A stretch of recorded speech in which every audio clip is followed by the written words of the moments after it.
कोमल। सो कैसे हो आप सब? आई होप आप सब एकदम अच्छे होंगे और आपकी पढ़ाई भी एकदम अच्छी चल रही होगी। सो आज की इस क्लास में हम एक क्लास 11th अकाउंटेंसी का एक न्यू चैप्टर स्टार्ट करने जा रहे हैं, दैट इज़ लेजर।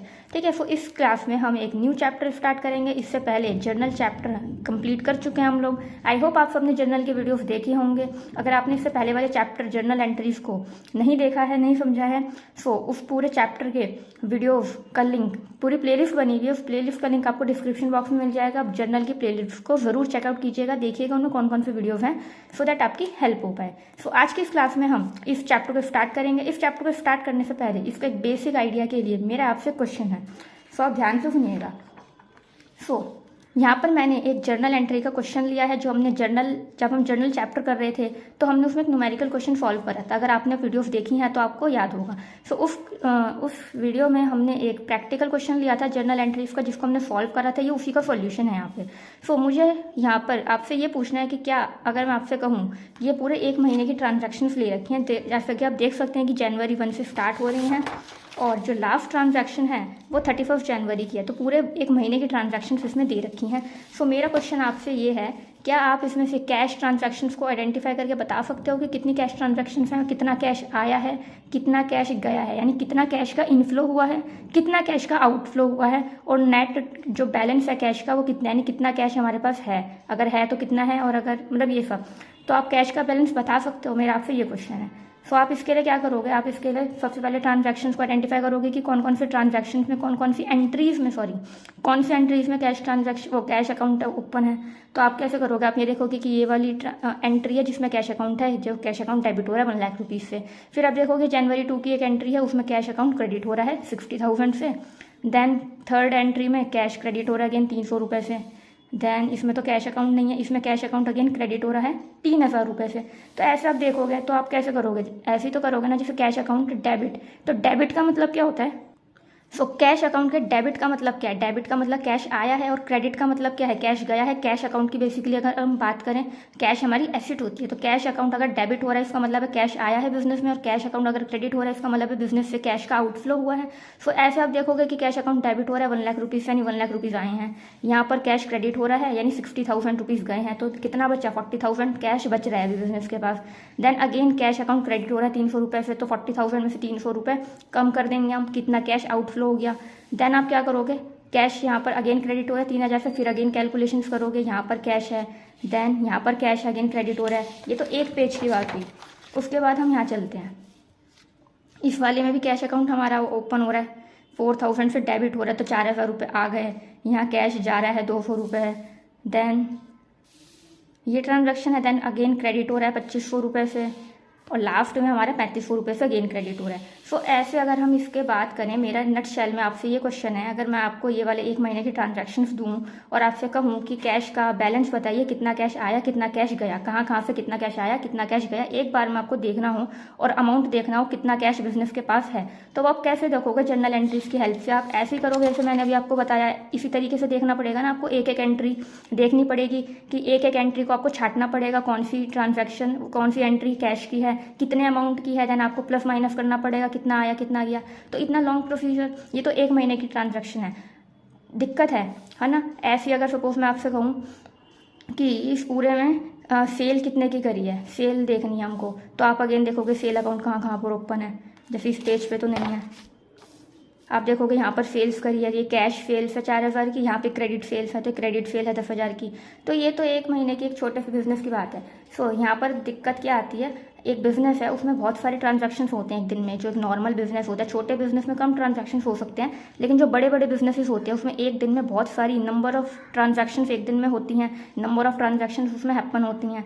तो उसमें उन सभी ट्रांजैक्शंस, एक दिन में बहुत सारी ट्रांजैक्शंस होती हैं। सो जैसे यहाँ पर अभी एक महीने के लिए अगर हमें कोई नेचर देखना है, कितने की सेल्स हुई है एक महीने में, या सपोज 3 महीने में सेल्स कितने की हुई है, या 3 महीने में हम कहें कितने अमाउंट की परचेज हुई है, या क्रेडिट ट्रांजैक्शंस, वो क्रेडिट सेल्स कितने अमाउंट की करी है हमने, या एक पर्टिकुलर डेटर है हमारा, उसको हमने कितने अमाउंट के गुड्स सेल करे हैं, है ना, या एक पर्टिकुलर क्रेडिटर है उससे हमने कितने अमाउंट के गुड्स परचेज करे हैं बिजनेस ने। ऐसे हमें देखना हो 1 महीने का, 3 महीने का, 6 महीने का। सो कैसे देखेंगे जर्नल एंट्रीज में से, कितना प्रॉब्लम हो जाएगी ना। यहाँ पर तो 1 महीने में ही देखा हमने, 1 महीने में कितनी कैलकुलेशन, कितना डिफिकल्ट टास्क है ये, एक एक एंट्री को छांटना, उसको कैलकुलेट करना। सो इसी टास्क को कम करने के लिए, इसी को ईजी करने के लिए लेजर का कॉन्सेप्ट है, जो कि आज की इस क्लास में हम पढ़ेंगे। सो आई होप आपको ये क्लियर हो गया होगा, ये जो मैंने इतनी देर आपको बोला।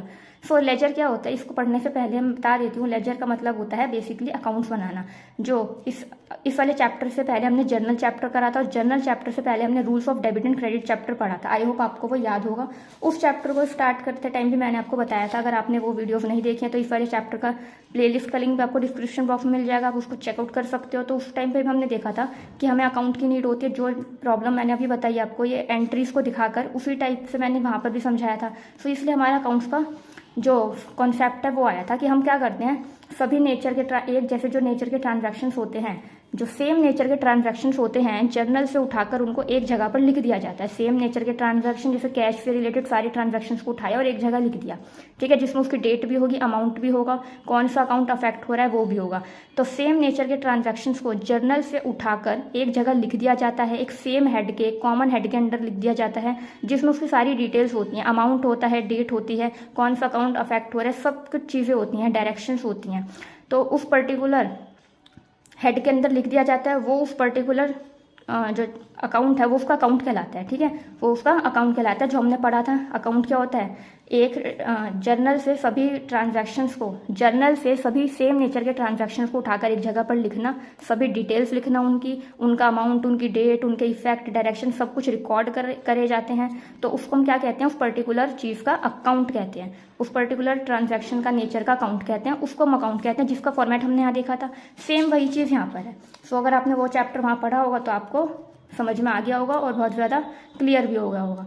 सो इसको अब हम पढ़ते हैं, ठीक है। तो इसलिए हम अकाउंट्स बना लेते हैं। तो जैसे अगर यहाँ पर अभी हमें दिक्कत हो रही थी, एक एक कैश की एंट्री हमें छांटनी पड़ेगी, अमाउंट देखना पड़ेगा, इसलिए हम क्या करते हैं, सारे कैश से रिलेटेड ट्रांजैक्शंस को हम एक जगह पे लिख देते हैं, ठीक है, जिसमें कैश कितना किससे आया, कितना कहाँ पर कैश हमने पे करा, तो इनफ्लो आउटफ्लो सब हम एक जगह लिख देंगे कैश का। तो वो पर्टिकुलर कैश का क्या है, वो अकाउंट है। वहाँ से देखना ईजी होगा कि किस डेट को कितना अमाउंट का कैश आया, कितना अमाउंट रिसीव करा, है ना, वहाँ से हमें देखना ईजी पड़ जाएगा। सो इसको हम पढ़ लेते हैं। यहाँ पे लिखा क्या है, लेजर क्या है, लेजर बेसिकली एक बुक होती है जिसमें सभी ट्रांजैक्शंस जो पर्टिकुलर अकाउंट से रिलेटेड हैं उनको हम एक जगह पे लिख देते हैं, ठीक है। मैंने भी वही बताया कि जो सेम नेचर के ट्रांजैक्शंस होते हैं, पर्टिकुलर एक अकाउंट के ट्रांजैक्शंस होते हैं, उनको हम एक जगह पे लिख देते हैं। सेम नेचर के ट्रांजैक्शंस को हम एक जगह पर एक साथ लिख देते हैं, तो वो क्या है, उस पर्टिकुलर चीज़ का अकाउंट होता है। तो सभी अकाउंट्स जहाँ पर लिखे होते हैं, सभी अकाउंट्स जहाँ पर होते हैं ना, उस बुक को हम लेजर कहते हैं। तो लेजर क्या है, हमारी एक बुक है। जैसे जर्नल एक बुक होती है, वैसे लेजर एक बुक होती है। तो लेजर क्या है, हमारी एक बुक है। दूसरा यहाँ पे समझने वाली बात है कि जर्नल में हम सबसे पहले रिकॉर्ड करते हैं ट्रांजैक्शंस को। हमने जब जर्नल चैप्टर पढ़ा था, हमने पढ़ा था कि जो जर्नल है, जर्नल एक बुक है जिसमें ट्रांजैक्शन को सबसे पहले रिकॉर्ड करा जाता है। तो वो बुक ऑफ ओरिजिनल एंट्री हम उसको कहते हैं। तो जो लेजर है, जर्नल करने के बाद, जर्नल प्रिपेयर करने के बाद लेजर बनाई जाती है। जर्नल के सभी ट्रांजैक्शंस को लेजर में पोस्ट किया जाता है, जिसे हम पोस्टिंग कहते हैं, ठीक है। मैं एक बार दोबारा रिपीट कर देती हूँ। सबसे पहले हम ट्रांजैक्शंस को जर्नल में रिकॉर्ड करते हैं, इसलिए हम जर्नल को बुक ऑफ ओरिजिनल एंट्री भी कहते हैं, हमने वहाँ पढ़ा था। तो सबसे पहले हम जर्नल में रिकॉर्ड करते हैं, जिसे हम जर्नलाइजिंग करना कहते हैं। जर्नल को प्रिपेयर करने के बाद जर्नल में से सेम नेचर के ट्रांजैक्शंस को उठाकर एक जगह पर लिखना, यानी उनका अकाउंट बनाना। तो वो अकाउंट कहाँ बनते हैं, लेजर में बनते हैं। तो लेजर क्या है, एक बुक है जो जर्नल एंट्रीज या जर्नल में रिकॉर्ड करने के बाद बनाई जाती है। उसमें क्या होता है, जर्नल से सेम नेचर के ट्रांजैक्शंस को उठाकर हम उसका अकाउंट बना लेते हैं, जो कि लेजर में होता है। तो लेजर को हम बुक ऑफ प्रिंसिपल बुक भी या बुक ऑफ फाइनल एंट्री भी कहते हैं, ठीक है। तो अब हम पढ़ लेते हैं कि जो लेजर है वो हमारी मेन या प्रिंसिपल बुक है अकाउंट्स की, ठीक है। आप इसको याद रखिएगा, इसको हम प्रिंसिपल बुक भी कहते हैं अकाउंट्स की, जिसमें सभी ट्रांजैक्शंस को हम एक जगह पर सेम प्लेस पे लिख देते हैं, एक क्लासीफाइड फॉर्म में लिख देते हैं, ठीक है। अब यहाँ पर हमें एक एक देखना पड़ रहा था, कैश अकाउंट की एक एक ट्रांजैक्शंस को हमें छांटना पड़ रहा था, कैलकुलेट करना पड़ रहा था, जो कि बहुत ज़्यादा डिफिकल्ट और टाइम कंज्यूमिंग टास्क है बड़े बिजनेसेस के लिए, जब हमें बहुत सारे नंबर ऑफ ट्रांजैक्शन में से ऐसे छांटना हो एक एक ट्रांजैक्शन। लेकिन अगर हम एक ही जगह पे लिख देंगे, डेट वाइज अगर हम एक ही जगह पे लिख देंगे, तो वो हमारे लिए बहुत ज़्यादा ईजी पड़ेगा। The ledger is the main or principal book of accounts in which all the business transactions would ultimately find their place under various accounts in a duly classified form, ठीक है। सभी ट्रांजैक्शंस को हम एक जगह पे एक कॉमन प्लेस पे लिख देते हैं जो सेम नेचर के ट्रांजैक्शंस होते हैं क्लासिफाइड फॉर्म में, जिससे सिस्टमैटिकली काम हो सके। और ये जो इतनी ज़्यादा कन्फ्यूज़न है, टाइम कंज्यूमिंग टास्क था जो एक एक ट्रांजैक्शन को देखना, छांटना, कैलकुलेट करना, वो टाइम कंज्यूमिंग टास्क से बच सकें, डिफिकल्ट टास्क को ईजी कर सकें, क्लासिफाइड फॉर्म में हम लिख देते हैं, that is called the ledger. So I hope आपको लेजर का कॉन्सेप्ट क्लियर हो गया होगा। ये जो 10 मिनट जो आपने समझाया, जो मैंने 10 मिनट समझाया, आई होप आपको ये क्लियर हो गया होगा। तो इसको मेन कॉन्सेप्ट जो था इसको समझाने का, ये इसलिए मैंने यहाँ पर यूज़ करा था, क्योंकि अगर मैं यहाँ पर ये वाली चीज़ नहीं बताती, सीधा ये बताती, तो इतना ज़्यादा अच्छे से क्लियर नहीं हो पाता। सो आई होप आप सब क्लियर हो गया होगा आप सबको ये कि लेजर एक बुक है। सभी अकाउंट्स जहाँ पर होते हैं, जैसे cash account, bank account, capital account है, सप्लायर का अकाउंट है, डेटर का अकाउंट है, bill receivable account, bills payable account, machine account, बहुत सारे अकाउंट्स होते हैं। तो सभी अकाउंट्स को जिस बुक में होते हैं, सभी अकाउंट्स एक बुक में होते हैं, उस बुक को हम लेजर कहते हैं, ठीक है। सो जर्नल बनाने के बाद लेजर प्रिपेयर किया जाता है जर्नल में, और जर्नल में ट्रांजैक्शंस को हम सबसे पहले रिकॉर्ड करते हैं, जिसे हम जर्नल को इसलिए बुक ऑफ ओरिजिनल एंट्री कहते हैं। लेकिन जर्नल को बनाने के बाद लेजर बनाई जाती है। तो जर्नल के सभी ट्रांजैक्शंस को, सेम नेचर के ट्रांजैक्शंस को कॉमन हेड के अंडर लिखना सभी डिटेल्स के साथ, उस पर्टिकुलर नेचर का अकाउंट कहलाता है। तो वो सभी अकाउंट्स कहाँ होते हैं? लेजर में होते हैं। तो जर्नल से जब ट्रांजैक्शंस को लेजर में पोस्ट करना कहते हैं, ठीक है। तो जर्नल से जब ट्रांजैक्शंस को उठा के लेजर के अकाउंट्स में डाला जाता है तो उसको हम पोस्टिंग कहते हैं, ठीक है। तो लेजर क्या है? एक बुक है जिसको हम बुक ऑफ प्रिंसिपल बुक या बुक ऑफ फाइनल एंट्री भी कहते हैं। ये मोस्ट इंपॉर्टेंट है, यहाँ पर आ जाता है कि जर्नल को क्या कहा जाता है और लेजर को क्या कहा जाता है, ये 1 मार्क में आ जाता है। सो ठीक है, आई होप आपको क्लियर हो गया होगा कि लेजर को हम बुक ऑफ फाइनल एंट्री या बुक ऑफ प्रिंसिपल बुक भी कहते हैं, प्रिंसिपल बुक या बुक ऑफ फाइनल एंट्री भी कहते हैं। अब लेजर का फॉर्मेट देख लेते हैं। लेजर का फॉर्मेट वही है जो हमने पहले पढ़ा था, rules of debit and credit chapter करते टाइम जो हमने अकाउंट का फॉर्मेट देखा था ना, वही है। क्योंकि अकाउंट ही तो हम बेसिकली कर रहे हैं ना, कि अगर हमें एक एक ट्रांजेक्शन को ना छाटना पड़े, क्लासिफाइड फॉर्म में करें, तो बेसिकली हम उन सभी चीज़ों का, सभी नेचर का एक अकाउंट बना लें। तो ये अकाउंट का हमारा फॉर्मेट है जो हमने पहले भी समझा था, जो कि टी शेप अकाउंट होता है। देखिए ये टी शेप फॉर्मेट है, ये टी शेप है। एक ये साइड है, एक ये साइड है। जो ये साइड है इतनी, ये डेबिट साइड है, और जो इतनी साइड है ये क्रेडिट साइड है। तो डेबिट साइड में भी डेट, पर्टिकुलर्स, जेएफ और अमाउंट के 4 कॉलम्स आते हैं। इधर साइड में date, particular, JF and amount के 4 कॉलम्स आते हैं। सो बेसिकली जो लेफ्ट हैंड साइड है वो डेबिट साइड होती है। जो लेफ्ट हैंड साइड है इतनी, यहाँ पे मैंने देखिए थोड़ा सा डार्क करा, ये एक हिस्सा है। तो जो लेफ्ट हैंड साइड है वो डेबिट साइड होती है, और जो राइट हैंड साइड है वो क्रेडिट साइड होती है। पहला कॉलम होता है डेट का, जिसमें हम डेट लिखते हैं। पर्टिकुलर्स में हम लिखते हैं कौन से अकाउंट को इफेक्ट आ रहा है, वो हम आगे देखेंगे। जीएफ का मतलब होता है जर्नल फोलियो, मतलब जर्नल के किस पेज से हमने एंट्री उठाई है जो हम यहाँ लिख रहे हैं, ठीक है। मतलब कोई एंट्री जो हम यहाँ पर डिटेल्स लिखेंगे तो वो जर्नल के कौन से पेज नंबर से आई है। तो जीएफ मीन्स जर्नल फोलियो, यानी जो हम यहाँ लिखेंगे वो जर्नल के किस पेज पे लिखें, ताकि हम क्रॉस चेक, क्रॉस वेरीफाई कर सकें। दूसरा हमारे अकाउंट का कॉलम हो गया। सेम 4 कॉलम्स यहाँ पे भी बनते हैं। So basically left hand side को हम डेबिट साइड कहते हैं एंड राइट हैंड साइड को हम क्रेडिट साइड कहते हैं। ये हमारा टी शेप अकाउंट है, टी शेप फॉर्मेट है अकाउंट का। ये अकाउंट का फॉर्मेट हो गया, सभी अकाउंट्स इसी फॉर्मेट पे बनेंगे, और यहाँ पर अकाउंट का नाम आ जाएगा बेसिकली कि कौन सा अकाउंट है। सो मैं यहाँ लिख देती हूँ name of account, name of account. जो भी अकाउंट हम बनाएंगे उसका नेम यहाँ पर आ जाएगा, ठीक है। आई होप आपको इतना क्लियर होगा।